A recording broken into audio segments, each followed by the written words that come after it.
Olá! O tema principal de nossa conversa de hoje são as crianças. Eu gostaria de convidar vocês para mergulharmos nesse universo infantil, pensando um pouco a respeito da presença infantil na história da humanidade, fazendo um resgate, mergulhando lá no passado, tentando compreender como era a relação dos adultos com esse mundo infantil.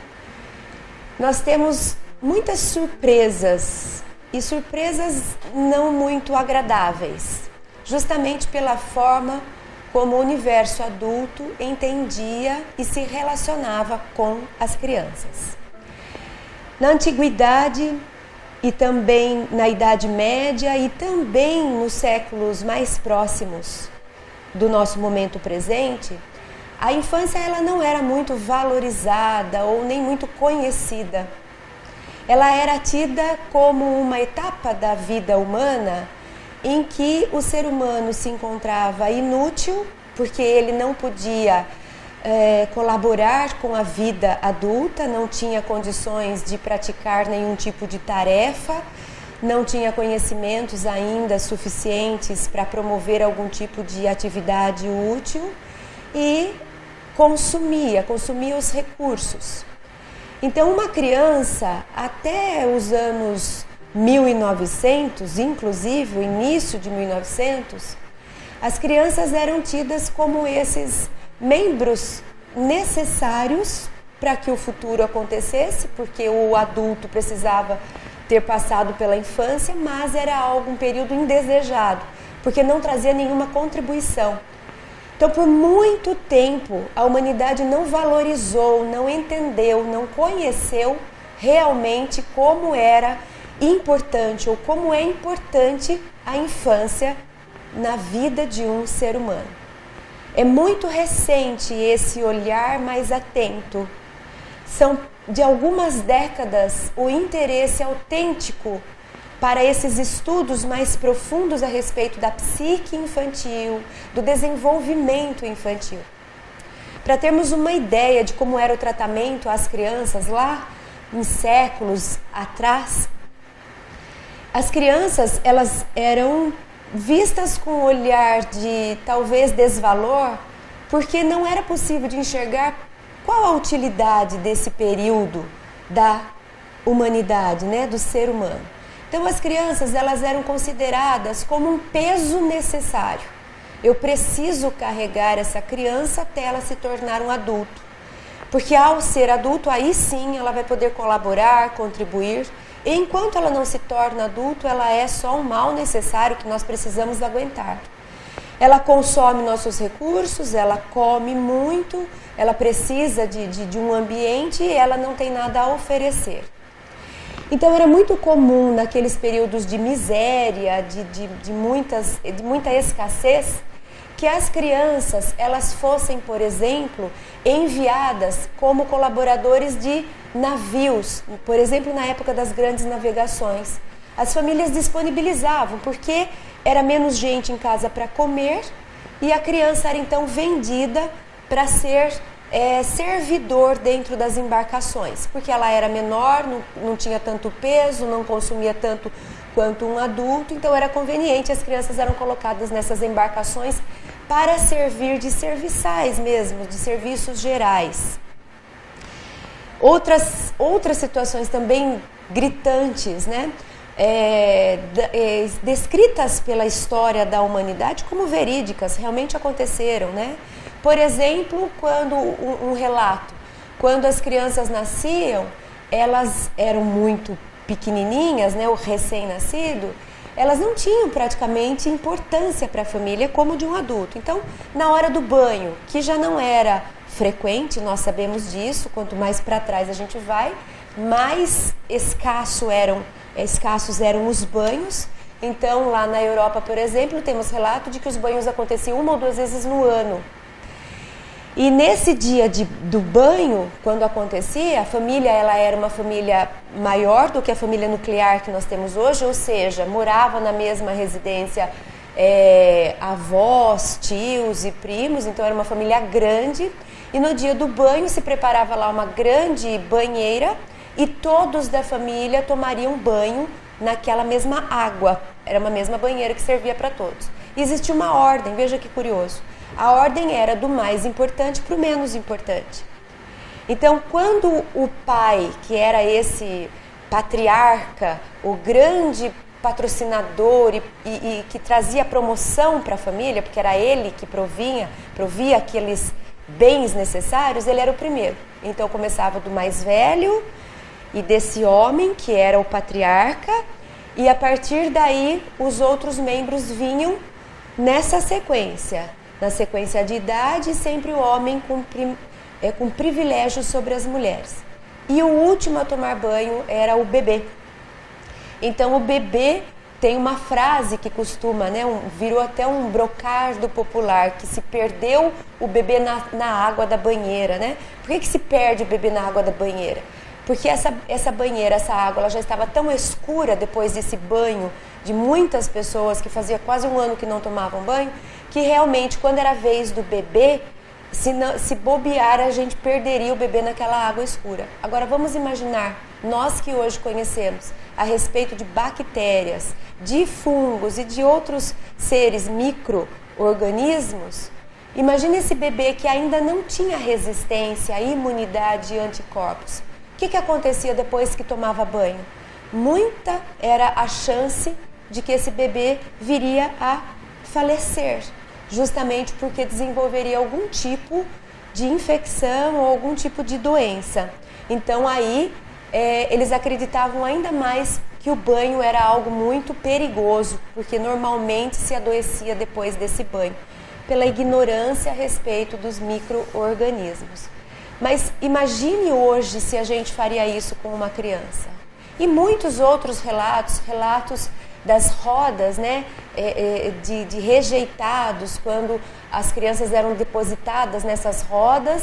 Então, do lado de fora do muro de grandes conventos ou outras instituições que recebiam as crianças, existia uma roda e essa roda a pessoa depositava para poder ficar incógnita, a roda girava e do lado de dentro as freiras recebiam essas crianças, e muitos outros relatos chocantes que só servem para a gente imaginar o quanto a ignorância ela pode ser realmente nociva. Quantos atos foram praticados em nome dessa ignorância, por não sabermos a função, a finalidade do desenvolvimento infantil. Com as pesquisas, o advento da ciência, dos métodos empíricos e das pesquisas e das análises dos laboratórios, muita coisa foi descoberta. E a criança então passou a ter um lugar mais importante de atenção. E aquilo que antes era desconsiderado, porque era um peso que precisava ser carregado até se tornar adulto, isso passa a ter um outro ponto de vista a respeito.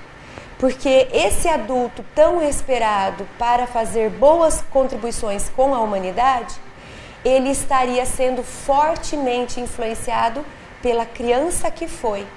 Então, se o adulto no mundo é tão importante, porque vai ser a pessoa que vai governar nações, que vai ser o pesquisador de um laboratório que vai descobrir cura para as doenças, que vai ser o pai ou a mãe de família. Esse adulto é importante, mas ele vai ser um adulto muito influenciado pela infância. Então, o adulto que eu sou traz grandemente em mim a criança que eu fui. Então, a partir dessa constatação, nós voltamos o olhar para a infância e pensamos que realmente é importante entendermos como funciona essa primeira fase do desenvolvimento em direção ao adulto. Não podemos desconsiderar e perder a criança pelo caminho, como se fazia também nas carruagens ou nas carroças da Idade Média. Coloca o bebê lá na carroça e a carroça ia pulando e muitas vezes se perdia o bebê pelo caminho. Parece até um humor mórbido, mas de novo, isso que eu acabo de dizer está relatado em livros, como acontecimentos corriqueiros, porque era anunciado no jornal. Procura-se um bebê que foi perdido no caminho. Dá para a gente imaginar o quanto nós modificamos o nosso ponto de vista olhando hoje para essa criança. Então nós vamos propor algumas reflexões a partir disso. O que uma criança precisa? O que nós já sabemos sobre as crianças? O que faz na vida de uma criança pode promover esse adulto mais feliz, mais competente, mais hábil, mais sociável, mais saudável? O que nós podemos fazer pela criança que fará naturalmente com que esse adulto ele tenha maior potencialidade das suas faculdades, de quem ele é? E a ciência hoje já nos oferece alguns importantes fundamentos a respeito do que nós, enquanto pais, enquanto educadores, podemos promover na vida das nossas crianças para que elas cresçam tendo desenvolvido no máximo possível sua potencialidade. Eu quero que o meu filho seja um adulto saudável, que ele seja um adulto mais inteligente que ele possa ser, que ele seja um adulto feliz. Como que eu posso cuidar do meu bebê, da minha criança, para favorecer isso no meu filho adulto? É sobre isso que nós vamos falar daqui a pouco. A Editora Frater conta com livros que trabalham reflexões sobre alegria, saúde e bem-estar, além de temas relacionados ao espiritismo. Entre eles, os títulos: A Dança entre Opostos, Viver no Mundo, Os Mestres de Nossas Vidas, de autoria ou coautoria de Cristiane Lenz Beira. Eles estão disponíveis para compra no site www.editorafrater.com.br. A renda obtida com a venda desses livros é revertida para a instituição Remanso Fraterno, apoiada por Raul Teixeira. É uma organização sem fins lucrativos, sediada no município de Niterói, atendendo a mais de 250 crianças e seus familiares, além de 85 adolescentes e jovens em situação de vulnerabilidade social.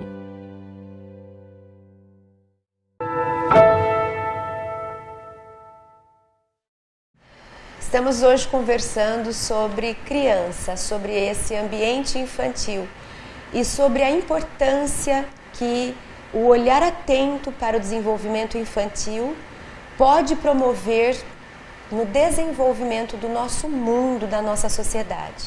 Uma vez que o ambiente adulto, o universo adulto, ele é formado a partir dessa infância. Mas não só porque o adulto precisou um dia ser criança. É porque quem ele é enquanto adulto, de uma forma muito fundamental, ele foi desenvolvido nessa primeira infância.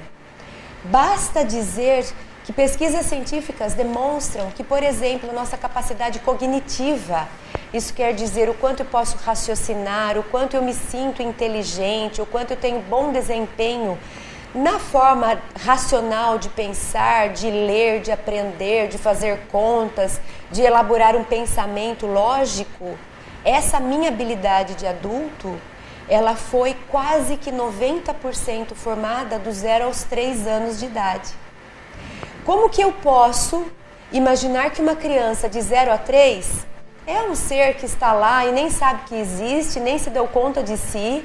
Então precisa de alimento, precisa de proteção e de segurança, e a gente espera ele crescer, porque enquanto não cresce, parece que essa criança não está vivendo, não está sendo importante para ela mesma ou para o mundo. Mas quando pensamos que o adulto que nós somos, em termos de capacidade de redes neurais, de sinapse, de cérebro, nós fomos formados do 0 aos 3 praticamente, esse desenvolvimento continua enquanto eu estiver viva, mas a grande massa foi formada do 0 aos 3. Como que eu não olho com atenção para uma criança de 0 a 3 anos? Como que eu desconsidero e penso, ela só precisa estar segura e de alimento? Não, porque o tipo de relação que nós formos desenvolver com essa criança de 0 a 3 vai influenciar na capacidade cognitiva do adulto. Ele vai ser mais ou menos desenvolvido dentro das suas possibilidades, de acordo com a atenção que ele teve de 0 a 3. Então eu não posso simplesmente pensar que uma criança de 0 a 3 só precisa de segurança e de alimento. A forma como nós lidarmos com ela pode incrementar, pode aumentar a sua capacidade cognitiva. Existe uma pesquisa, inclusive, que fala a respeito disso, do quanto que a presença dos pais, principalmente desse vínculo materno, que normalmente com a mãe ou com alguma figura que faça às vezes do materno, isso influencia demais. Essa pesquisa diz o seguinte, ela foi feita com 127 crianças em idade pré-escolar e mostrou que a interação entre mãe e filho pode fazer dobrar o tamanho do hipocampo, região do cérebro associada ao aprendizado, à memória e à regulação das emoções. Olha isso, a forma como o vínculo materno aconteceu, o como essa criança estava conectada com a mãe, o tipo de relação que ele teve com a mãe, pode fazer dobrar o tamanho do hipocampo, que é o lugar do cérebro onde nós vamos processar memória, regulação das emoções e aprendizado. A criança vai aprender mais ou menos dependendo do vínculo que ela estabeleceu com a mãe ou a pessoa que faz o materno com ela nessa primeira infância. Então, criança precisa de quê? Primeiro ponto desse vínculo. Criança precisa dessa afetividade. A afetividade é uma atenção. É uma atenção, mas não como quem está tomando conta de algo para que esse algo sobreviva. Isso não é atenção. Isso é vigilância. Isso o carcereiro também faz com o prisioneiro. Fica lá, atento para que o prisioneiro não faça nada que ele não deva. Isso não é afetividade, isso não é vínculo afetivo. Isso não é atenção, observação de um adulto com relação à criança que está no seu ambiente. Afetividade, vínculo afetivo e atenção é esse olhar atento como quem deseja entrar, internalizar no mundo daquela criança. É um olhar de quem presta atenção para tentar descobrir aquele universo que está ali. É um olhar que busca a empatia, de modo que eu tento o máximo possível me conectar com aquele ser que ainda não tem desenvolvidos todos as suas faculdades de comunicação. Ainda não sabe falar o que deseja, ainda não tem a linguagem desenvolvida, ainda não tem condição corporal para mostrar ou para buscar o que precisa. Ele depende unicamente de que, pelo vínculo afetivo, a mãe ou a figura que está na sua presença crie com ele para poder ler nas entrelinhas, para poder captar o que aquele serzinho está dizendo. E isso é vínculo afetivo. É uma conexão de alma com alma. Não é uma vigilância para que a criança não se machuque. Não é uma vigilância para que a criança tenha o que fisiologicamente ela precisa. Troquei de fralda, dei o banho e alimentei. É um vínculo emocional, é olhar nos olhos, é desligar o pensamento do ambiente para focar diretamente naquela criança. Não é amamentar o filho assistindo TV, é amamentar o filho procurando uma ligação que extrapola a matéria, que a gente não é capaz de compreender, mas é capaz de sentir. É essa dedicação integral. Eu estou aqui por você, meu filho. Eu estou aqui com você. Me fala pelo seu olhar, me fala pelo seu sentir. Me ajuda a captar quem você é. Isso é vínculo afetivo. É dedicação integral. Eu não preciso ficar fazendo isso 24 horas do dia, porque eu tenho sim ocupações que precisam ser feitas, mas eu preciso dedicar tempos que nem precisam ser longos ao longo do dia. Eu preciso de momentos integrais com o meu filho, ou com o meu aluno, ou com aquela pessoa que eu cuido. Eu preciso desligar a mente, eu preciso esquecer as preocupações, eu preciso desligar a TV, eu preciso deixar o celular de lado. E eu preciso entrar no universo daquela criança. Isso é vínculo afetivo. E isso desenvolve um hormônio que se chama oxitocina.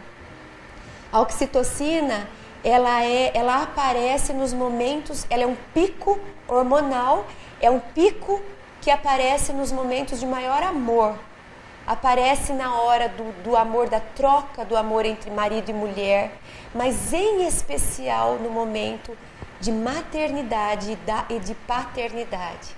Quando a mãe amamenta, a sua oxitocina, ela vai no máximo da sua descarga. E o que a oxitocina ela promove na gente? A oxitocina é um dos melhores hormônios que a gente tem.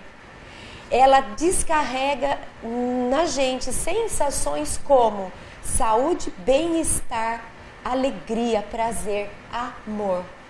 Quando a gente sente amor no coração, significa fisiologicamente nós estamos inundados pela oxitocina. Tanto um lado quanto o outro que ama. Olha que lindo. Então, quando eu estiver conectada com meu filho, quando eu estiver imersa no universo dessa criança, quando eu estiver de fato preocupada com ele, do bom jeito de ser, que é interessada, desejosa de mergulhar nesse mundo dele, para fazer esse vínculo, para criar esse canal profundo, eu inundo a mim mesma de oxitocina e também o meu filho. Naquele momento nós vivemos a plenitude do amor. E sabe o que isso faz para o cérebro? Faz o cérebro se desenvolver na sua maior possibilidade, potencialidade. Não tem nada que eu possa oferecer para o meu filho, para a minha criança, que vai impactar na vida de adulto dele, do que esse vínculo afetivo. Ele se sobrepõe, inclusive, a outros cuidados que envolvam segurança, bem-estar, inclusive alimentação. Nada é mais impactante na vida de uma criança do que o vínculo que ela estabelece com o adulto. Então, primeiro cuidado, primeiro convite, criança precisa dessa atenção, desse momento só com ela, de olho no olho, de se importar com ele. Ao longo do dia, alguns momentos de 5, 10 minutos, mas dessa entrega total. Ao longo de um desenvolvimento que passa por anos, nós vamos colher frutos lindíssimos, sem dizer que nós seremos a figura principal de referência desse adolescente. Somos nós que ele irá procurar nas suas dúvidas, nos seus momentos de dúvida, nas suas incertezas. É esse ambiente acolhedor, é esse vínculo que vai atraí-lo para poder desabafar, para poder contar para a gente o que ele sente. E é exatamente isso que vai levar o nosso filho, na sua fase adulta, a ser feliz, a buscar propósito de vida, a se sentir pertencente, porque ele foi amado na sua primeira infância. Daqui a pouco eu trago mais algumas dicas a respeito da importância da nossa vida na vida das crianças.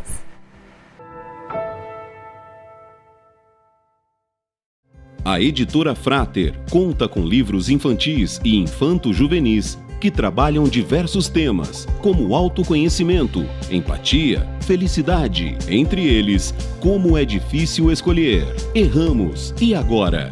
As boas ideias dos meus amigos e muito mais. Títulos de autoria de Cristiane Lenz Ribeira. Eles estão disponíveis para compra no site www.editorafrater.com.br. A renda obtida com a venda desses livros é revertida para a instituição Remanso Fraterno, apoiada por Raul Teixeira. É uma organização sem fins lucrativos, sediada no município de Niterói, atendendo a mais de 250 crianças e seus familiares, além de 85 adolescentes e jovens em situação de vulnerabilidade social.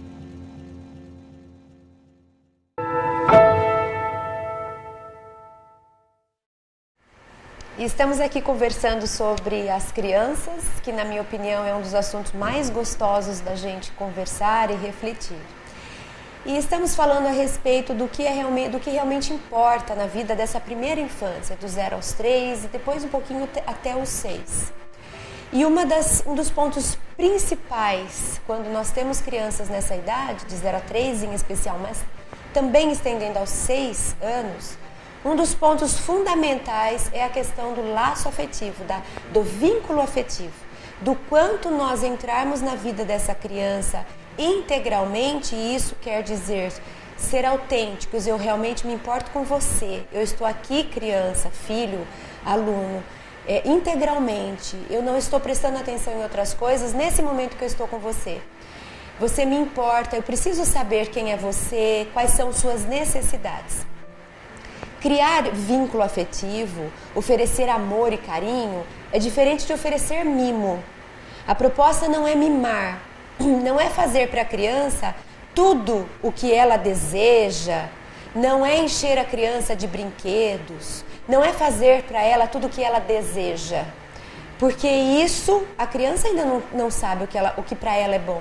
Isso cabe ao adulto resolver e decidir. A questão da afetividade não tem a ver com agradar e nem com mimar. Longe disso. Tem a ver com se ocupar profundamente e de forma autêntica com a criança que está de frente de você. É mergulhar nesse universo, que é único, porque cada criança é uma criança. É conhecer essa alminha que está ali na sua frente. É se conectar com ela. Isso é fazer vínculo afetivo. E esse vínculo afetivo promove o máximo do bom desenvolvimento até a fase adulta. Uma outra coisa muito importante para prestarmos atenção nessa primeira fase da vida é o respeito ao brincar. Brincar é coisa séria. Os educadores nessa área de desenvolvimento costumam trazer. Os pensadores sobre educação são unânimes em afirmar: brincar é coisa séria. Porque o brincar, ele desenvolve de uma forma lúdica a criança. O que quer dizer lúdica? Lúdica, a palavra lúdica vem desse ludo, que nós entendemos como jogos, né? Então nós costumamos de uma maneira bastante superficial dizer promover o desenvolvimento de forma lúdica é fazer a criança aprender e se desenvolver jogando, brincando. Mas não é no sentido de se divertindo, é no sentido de experimentando. Quando uma criança joga, quando uma criança brinca, por consequência ela se diverte. Mas ela não brinca para se divertir somente. Quando ela brinca, é como se ela estivesse trabalhando. É como se ela estivesse pondo mão na massa. Ela está se desenvolvendo profundamente, mas de um jeito gostoso, com diversão e com prazer. Mas não é só uma distração para passar a hora. O brincar na vida de uma criança é um trabalho na vida de um adulto. É uma missão na vida de uma pessoa que tem um propósito grande. Por isso que nós temos que desenvolver e estimular as brincadeiras. Montessori, Maria de Montessori, Rudolf Steiner, são grandes pensadores da educação, os mais recentes, do século passado, dos anos 1900. E os dois, cada um da sua forma, incorporam na sua metodologia de educação, incorporam os jogos nesse sentido de experiências. Por exemplo, Maria de Montessori, ela cria na sua sala de aula, uma sala de aula totalmente diferente. É quase que uma miniatura de uma casa. A criança vai ter na sua sala de aula o lugar como se fosse uma cozinha adequada para o seu tamanho, uma sala adequada para o seu tamanho, um lugar de descanso adequado para o seu tamanho. E ali, quando ela estiver nessa cozinha, brincando com utensílios do seu tamanho, passando água de uma jarra para um caneco, tentando imaginar quanto de água tem nessa jarra e quanto é possível despejar nessa caneca, quantas canecas cabem numa jarra, ela está desenvolvendo a parte cognitiva, a parte de lógica, a parte de sequência. Ela está desenvolvendo o corpo, a habilidade motora fina. Ela está socializando, porque ela vai ser responsável por pôr água na canequinha e entregar para os seus amigos. Ela está desenvolvendo atividades práticas que depois ela vai levar para a sua vida adulta. Esse corpo e essa mente estão em pleno desenvolvimento com uma simples atividade. Vamos brincar de casinha. Brincar de casinha não é simplesmente deixa a criança se distraindo enquanto eu posso fazer o meu almoço e eu deixo ela lá brincando para passar a hora. Enquanto ela brinca de casinha, enquanto ela brinca de professora, enquanto ela brinca de pedreiro, ela está desenvolvendo diversos aspectos corporais, fisiológicos, cognitivos, emocionais e psicológicos. Ela está lidando com um monte de coisas. Ela está lidando com resolução de problemas. Ela está desenvolvendo a sua comunicação. Quando ela brinca de professora, ela está se pondo no lugar, no papel de uma professora, que precisa prestar atenção nos seus alunos, que tem que pensar no jeito de falar para os alunos entenderem. Muitas coisas estão acontecendo em termos de desenvolvimento. Então, brincar é coisa muito séria. Pensando então em casa, se eu conseguir fornecer um ambiente em que o meu filho, a minha filha, tenha a minha presença afetiva e efetiva, no sentido de que ao longo do dia, algumas vezes por 5 ou 10 minutos, eu paro tudo e dedico minha atenção exclusivamente ao meu filho, e brinco com ele, falo com ele, olho nos olhos e observo e tento conhecer esse serzinho que está ali. Se ao longo do dia eu faço 2, 3, 4, 5 vezes isso, de me dedicar 5 ou 10 minutos ao longo de um dia para o meu filho, olhando no olho, estando presente, fazendo esse vínculo. Se eu ofereço para o meu filho várias oportunidades de brincar, brincar de carrinho, brincar de boneca, brincar de casinha, brincar de jogos de encaixe, brincar de pintar, pintar em lugar grande, pintar com vários tipos de objetos, de giz de cera, de tinta guache, brincar. Isso faz com que ele se desenvolva, isso incrementa o desenvolvimento geral. Seja da parte cognitiva, cerebral, fisiológica, emocional, social, psicológica.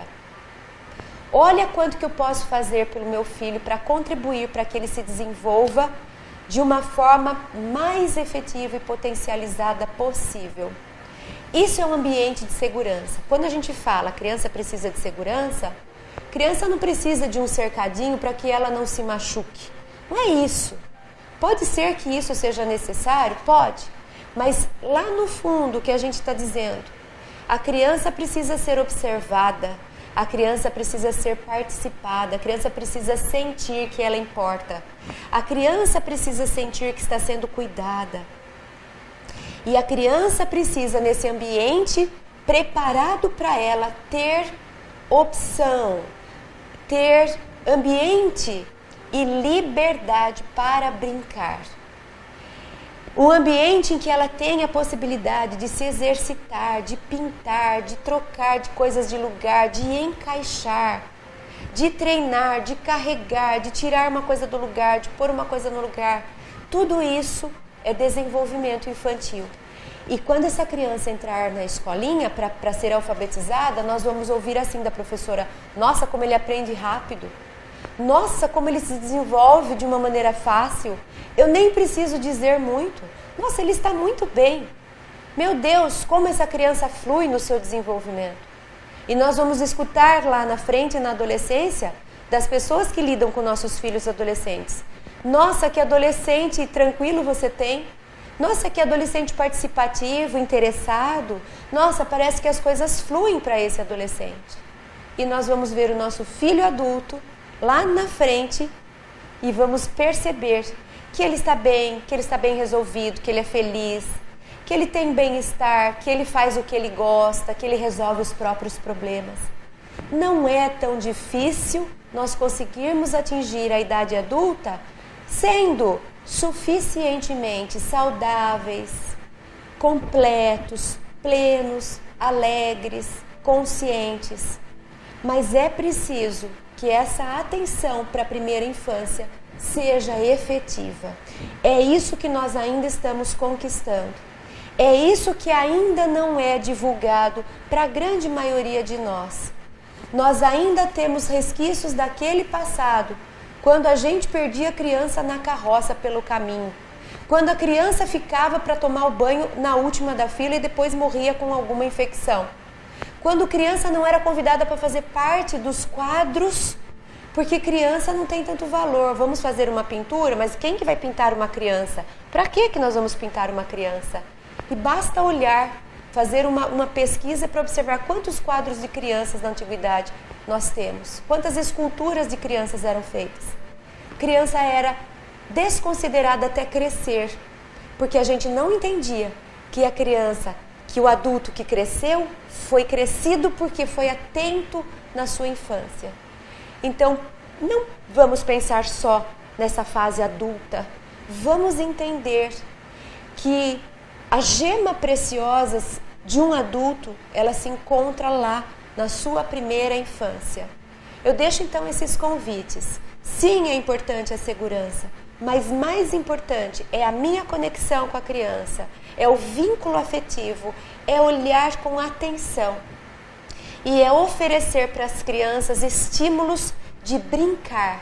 E veja que em nenhum momento eu trouxe a questão de tablet e de celular. Criança não precisa de tablet e de celular. Pelo contrário, isso rouba o tempo dela fazer brincadeiras lúdicas. Criança precisa de movimento, não precisa de dedo funcionando em tablet. Criança precisa erguer, criança precisa se movimentar, criança precisa lidar com o ambiente. Ela não está na hora de ficar de frente com uma tela.